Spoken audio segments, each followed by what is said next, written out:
الحمد للہ رب العالمین الرحمن الرحیم۔ عزیز ساتھیو، ہم نے نماز کا طریقہ اور نماز میں اللہ سبحانہ و تعالیٰ سے جو ہم گفتگو کرتے ہیں اس کو شروع کر رکھا ہے۔ تو آپ اللہ کے حضور ہاتھ باندھ کر اس کے دربار میں کھڑے ہیں اور آپ نے شروع کر دیا ہے بسم اللہ الرحمن الرحیم۔ پچھلا سبق ہم پڑھ چکے پہلے۔ آپ نے اللہ سے کیا کہا ہے جب بسم اللہ الرحمن الرحیم پڑھی ہے؟ آپ نے یہ کہا ہے میں اللہ کے نام سے شروع کرتا ہوں جو رحمان ہے، جو رحیم ہے۔ اب دیکھنا یہ ہے کہ آپ نے پہلے اللہ کا ذکر سے نماز کا آغاز کیا، اللہ اکبر ہی کہا، پھر ثنا میں بھی اللہ کی تعریفیں کی، اللہ کا ذکر کیا، یہاں پھر آپ اللہ کے ذکر سے، اللہ کے نام سے شروع کر رہے ہیں۔ کیا مطلب ہے اس کا؟ اس کا مطلب یہ ہے کہ اللہ کا نام ہم اس لیے لیتے ہیں کہ جس چیز پر اللہ کا نام لے لیا جائے اس میں برکت پڑ جاتی ہے، اور دوسرے لفظوں میں ہم یہ اعتراف کرتے ہیں کہ یہ جو سورہ فاتحہ ہمیں ملی ہے، یہ جو نماز ہمیں ملی ہے، یہ جو قرآن ہمیں ملا ہے، یہ اللہ کی مہربانی ہے، اس کا فضل ہے تو ہمیں ملا ہے۔ اسی کا نام اسی لیے لیتے ہیں آغاز میں، چونکہ اللہ سبحانہ و تعالی پوری کائنات کا خالق و مالک ہے، اور جس کو جتنا چاہتا ہے عطا کرتا ہے، جتنا چاہتا ہے روک لیتا ہے۔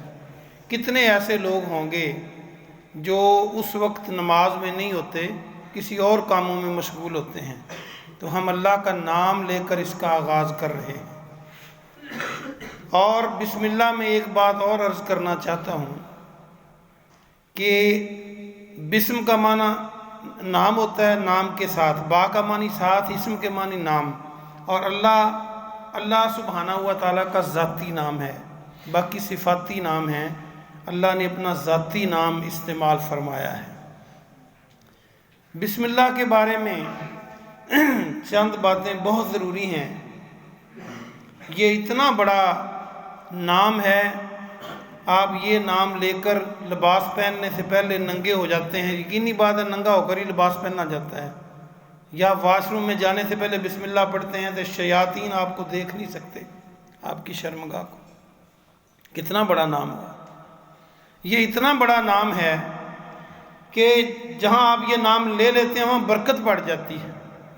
لیکن ہم جو اجمی لوگ ہیں، ہم نے عجیب کھیل کھیلا ہے دین کے ساتھ۔ آپ اس بات کو مانیں گے کہ مختلف خطوں کے اندر اور لوگ اس کو 786 لکھ دیتے ہیں۔ 786 پوچھیں تو کیوں لکھا ہے 786؟ وہ کہتے ہیں جی ان کے عدد کو جمع کیا جائے، با سین میم سارے بسم اللہ کے، تو جمع کرنے سے 786 بنتا ہے، لہذا یہ بسم اللہ ہے۔ اللہ کے بندو، جب آپ بسم اللہ پڑھتے ہیں، آپ کی زبان پڑھتی ہے، آپ کا دماغ اس کو کہلواتا ہے، آپ سنتے ہیں، آپ کے کان، آپ کا ایک عقیدہ بنتا ہے کہ یہ ساری چیزیں اللہ نے دی ہیں، میں اس کے نام سے شروع کرتا ہوں۔ اور اللہ کون ہے؟ جو بہت رحمان ہے، جو بہت رحیم ہے۔ بسم اللہ پڑھنے سے تو یہ فائدہ ہوا۔ جس نے 786 لکھ دیا، کیا اس کا یہ عقیدہ بنے گا، زبان یہ دہرائے گی؟ ہرگز نہیں۔ پھر 786 جو ہے یہ اتفاق کی بات ہے کہ جو ہندوؤں کا مقدس کلمہ ہے اس کے آپ جمع کریں اعداد تو اس کے بھی 786 بنتے ہیں۔ پھر اور ایک دلیل دیتا ہوں، آپ مطلب روس لکھتے ہیں اردو میں، رے واو سین، رے وا سین کے جتنے اعداد ہیں جمع کریں جتنے بنیں گے، آپ اس کو الٹ لکھیں، سور لکھ دیں تو اتنے ہی بنیں گے۔ بھئی اعداد سے لفظ کیسے بنتے ہیں؟ لفظ کا مفہوم کیسے بن سکتا ہے؟ اور پھر جس پہ قرآن نازل ہوا ہے، جس پہ دین نازل ہوا ہے، جو شخصیت جن کی مثال نہیں کائنات کے اندر، مخلوقات کے اندر، جب انہوں نے فرمایا کہ اللہ کا نام لے کر شروع کریں تو ہم کوئی اور طریقے اپنا لیتے ہیں۔ اگر میں ایک دلچسپ بات کروں، جیسے نکاح ہوتا ہے تو مولانا صاحب کہتے ہیں کہ فلاں لڑکی جو ہے یہ آپ نے اتنے حق مہر کی عوض آپ کو قبول ہے، ایجاب و قبول یہ فرض ہے نکاح کے اندر۔ اگر قبول کے ہم کاف بے واو لام کے اعداد جمع کر لیں اور دلہا کہہ دے 925، نکاح ہو جائے گا۔ مولوی صاحب کہیں کہ آپ کو فلاں لڑکی قبول ہے، وہ کہتا ہے 925، تو پھر وہ نہیں ہوگا، تو پھر یہ بسم اللہ کیسے بن جاتی ہے؟ کیا یہ مذاق نہیں بسم اللہ کے ساتھ؟ کیا یہ پیغمبر اعظم جناب محمد رسول اللہ صلی اللہ علیہ وسلم کی تعلیمات کو ہم کیا کر رہے ہیں؟ اور بسم اللہ کیسا کلمہ ہے؟ یہ صرف نماز کے اندر ہی نہیں، یہ آپ ہر نیک کام کرنے سے پہلے پڑھتے ہیں نا جی۔ سگریٹ پینے سے پہلے بسم اللہ پڑھتا ہے، شراب پینے سے پہلے، اس کا مطلب ہے اس کا دل مانتا ہے کہ یہ نیک کام نہیں ہے۔ خلیفہ ہارون الرشید ایک دفعہ باہر سے آئے کہیں جنگل سے شکار شکور کھیل کے، تو آگ بڑی پیاس لگی ہے، آ کے پانی مانگا، غلاموں نے پانی دیا۔ دربار کے اندر ایک اللہ والا بھی بیٹھا تھا، بہلول رحمۃ اللہ علیہ، انہوں نے کہا امیر المومنین یا خلیفہ، کہا خلیفہ میری بات سننے سے پہلے پانی نہیں پینا، شدید پیاس لگی ہوئی ہے خلیفہ ہارون الرشید کو۔ رک گئے، کہتے بتاؤ۔ انہوں نے کہا کہ یہ جو پانی کا گلاس ہے، اگر آپ کو اس کی قیمت ادا کرنی پڑے، کوئی یہ پابندی لگا دے کہ آپ نہیں پی سکتے، اس کی قیمت ادا کرو، تو کتنی قیمت آپ دے سکتے ہیں اور پانی یہ پی سکتے ہیں؟ خلیفہ نے کہا کہ میں جتنی میری سلطنت ہے آدھی سلطنت دینے کو تیار ہوں میں، اگر پانی روک لیا جائے اور قیمتاً دیا جائے تو۔ بات سمجھ رہے ہیں؟ آدھی سلطنت میں دے کر بھی یہ پانی پینے کو تیار ہوں، اتنی پیاس لگی ہوئی ہے۔ انہوں نے کہا پی لو، پی لیا۔ جب پانی پیا تو کہنے لگے اگر اب یہ پانی آپ کے جسم سے نہ نکلے پسینے اور پیشاب کی صورت میں، یہ بیماری کا سبب بن جائے، تو آپ اس کو نکالنے کے لیے کیا دیں گے؟ کتنا دے سکتے ہیں؟ خلیفہ نے کہا آدھی سلطنت بچی ہے وہ ساری دے دوں گا اور شفا چاہوں گا۔ تو بہلول رحمۃ اللہ علیہ نے کہا کہ خلیفہ آپ کی نظر میں آپ کی پوری سلطنت کی قیمت یہ پانی کا گلاس پینا اور اس کو جسم سے باہر نکالنا ہے۔ تو یار جس اللہ نے بے شمار نعمتیں ہمیں دی ہیں، ہم اس کا نام نہ لیں؟ ہم نعمتیں گن نہیں سکتے، جب کھائیں پئیں اس کا نام نہ لیں، اور اس کا نام لیں گے تو برکت پڑے گی۔ ابھی بسم اللہ کی تشریح جاری ہے، ہم نے بسم اللہ کو ڈسکس کیا ہے، رحمان اور رحیم کو انشاءاللہ بھی کرتے ہیں لفظ کو۔ اس سے پہلے میں سورۃ فاتحہ کے بارے میں، اس کی فضیلت کے بارے میں ایک بات کرنا چاہتا ہوں کہ آپ کتنی بڑی بات کر رہے ہیں، کتنے بڑے رب سے بات کر رہے، گفتگو محض گفتگو ہیں، اور آپ کہہ کیا رہے ہیں؟ جو سورہ فاتحہ ہے اس کا ایک نام ام القرآن ہے۔ آپ نے سورہ ہجر کی آیت نمبر 87 میں بھی میں نے بتایا تھا کہ 7 مثانی جو بار بار دہرائی جاتی ہیں 7 آیتیں، اور ایک قرآن آپ کو عطا کیا۔ تو ام القرآن جو ہے حدیث میں آتا ہے، اس کا نام ایک ام القرآن بھی ہے سورہ فاتحہ کا۔ مفسرین نے کمال کر دی، اللہ ان کی قبروں کو منور کرے، وہ کہتے ہیں کہ ام القرآن جو ہے، ام کا معنی ماں ہوتا ہے، قرآن کی ماں۔ توجہ میری طرف رکھنا، اسے قرآن کی ماں کیوں کہا جاتا ہے؟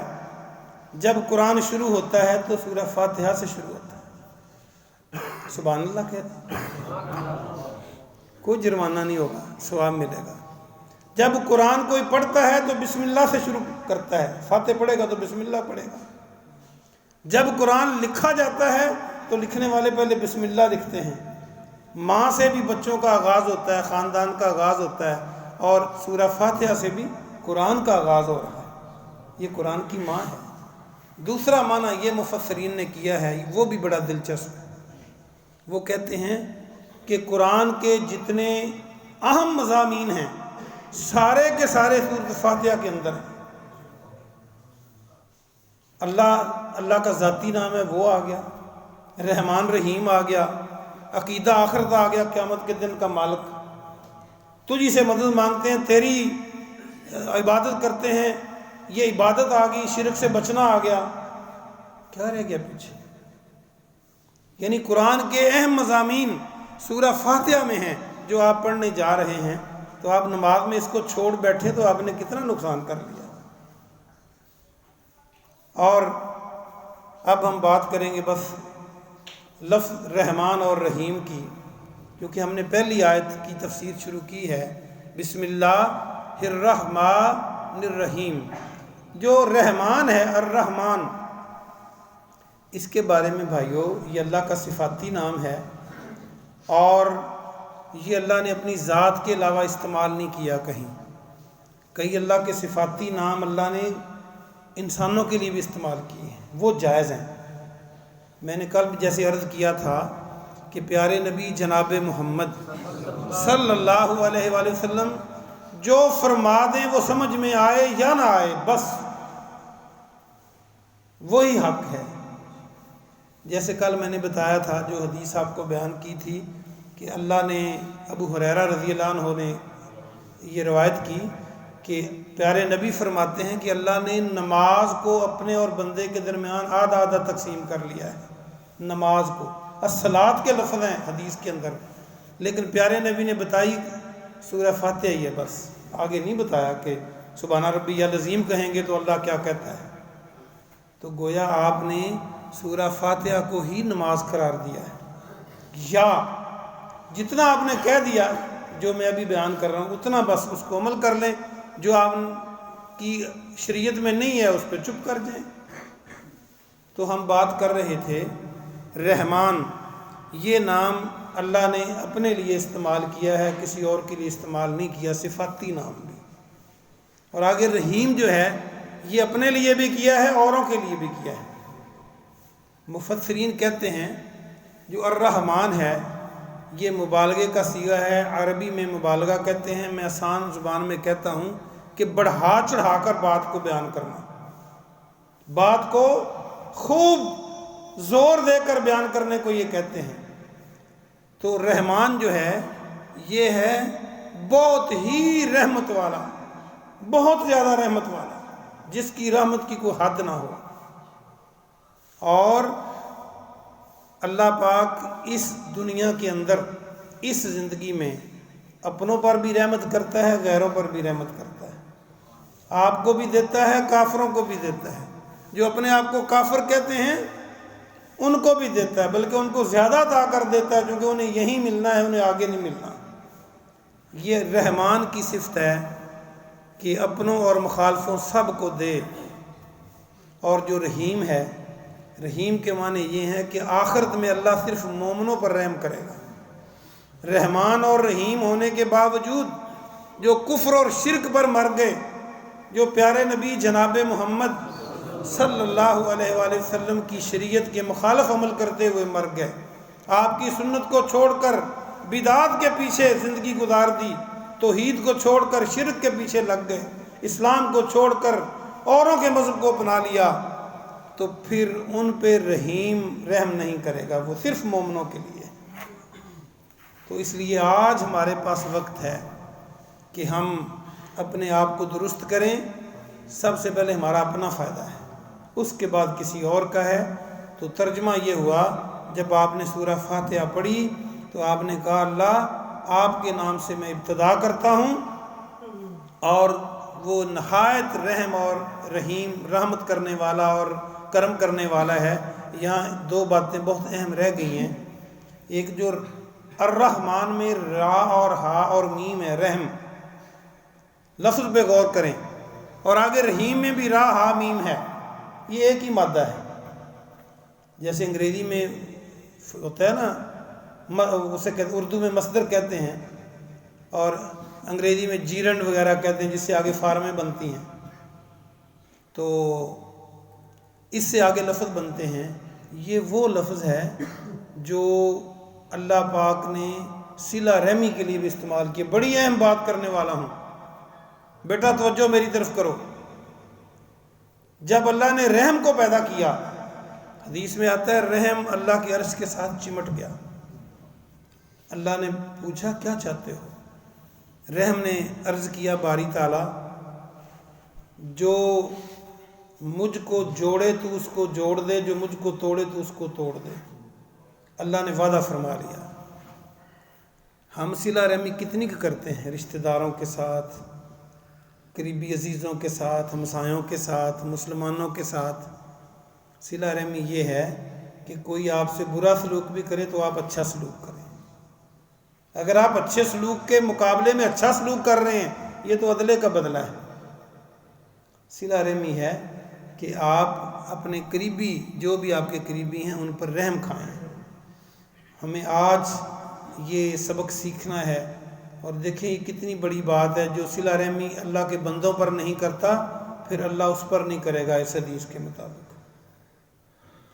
مولانا الطاف حسین حالی نے کیا خوب فرمایا ہے، خدا رحم کرتا نہیں اس بشر پر، خدا رحم کرتا نہیں اس بشر پر، نہ ہو درد کی چوٹ جس کے جگر پر، کسی کے گر آفت گزر جائے سر پر، پڑے غم کا سایہ نہ اس بے اثر پر، کرو مہربانی تم اہل زمیں پر، خدا مہرباں ہوگا عرش بری پر۔ یہ اس حدیث کا ترجمہ ہے جو پیارے نبی نے فرمایا، ارحم من فی الارض یرحمک من فی السماء، زمین والوں پر تم رحم کرو، آسمان والا تم پہ رحم کرے گا۔ اللہ پاک آپ کو اور مجھے عمل کی توفیق عطا فرمائے۔ سبحان ربک رب العزت عما یصفون وسلام علی المرسلین والحمد للہ رب العالمین۔ کوئی سوال آپ پوچھنا چاہیں تو